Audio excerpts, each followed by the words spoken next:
Thank you, Michael, and thank you all for being here. I wanted to come to talk a little bit about House File 72, Senate File 86, the bill to repeal Minnesota's current restrictions on new coal power plants. Because when we passed this original legislation, the Next Generation Energy Act, I think the Next Generation Energy Act was the best of policymaking at the Capitol. It was led by a governor who thought this was an important issue. It was worked on by legislators of both parties, and it addressed a major public policy issue in a real way. That's what the public expects us to do here at the Capitol, is to take serious action and work together to address real problems facing the people of Minnesota, our country, and our world.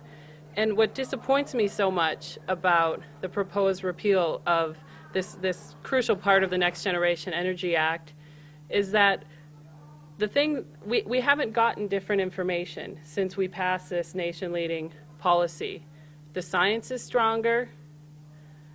More and more people around the world are seeing the evidence as clear that we need to take action on addressing climate change. Fossil fuel energy sources are more expensive and less secure. And we've seen in Minnesota and elsewhere around the country what a new clean energy economy can do to create jobs and spur economic development. The only thing that has changed is the viewpoints of some legislators in making this not a bipartisan issue. Our energy future, unfortunately, has become a partisan issue, and I think the people of Minnesota and our clean energy future is the worse for it. And so I call on my colleagues to not pass this bill, and I hope they will join together again, as we have in the past, in a bipartisan way to make sure Minnesota is leading a clean energy future rather than falling behind with old, dirty sources of energy. Senator Smith, what does it say about the Republican Party, the direction that the Republican Party is going, that Pawlenty backed the Next Generation Energy Initiative, and yet the push for repeal is coming from the opposite side of the aisle? Well, thank you for the question. I think the Next Generation Energy Act represents the best of legislative action, and Pawlenty was a part of that. I'll give him credit for helping to lead on clean energy and climate change, and I think that was an important part of us advancing as far as we did in Minnesota, and of us having the clean energy economy growing the way it is in Minnesota.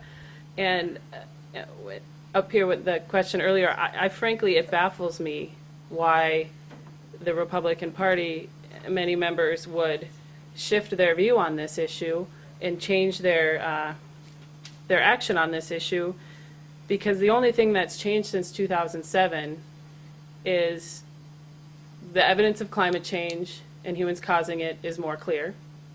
We have this evidence is not just agreed to by scientists. It's not just agreed to by one party or the other. It's agreed to by our Department of Defense. It's agreed to by every branch of the U.S. military. It's agreed to by world faith leaders from all different faith backgrounds.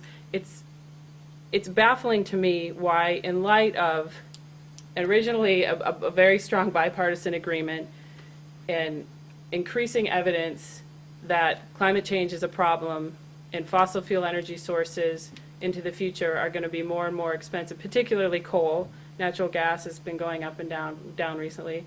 It baffles me that in light of all this evidence from all these different sectors of groups that don't always agree, why the proposal would be on the table for Minnesota to take a huge step back in terms of our energy future, a step that could jeopardize human health, clean water, global climate, national security, and undermines one of the brightest spots in our economy, which is Minnesotans on the ground making our economy more energy efficient, empowering it with clean sources of energy that we can build and manufacture right here in the state. I don't get it. I don't understand the reasons for the flip, and I would like to because it's very frustrating, but I don't understand.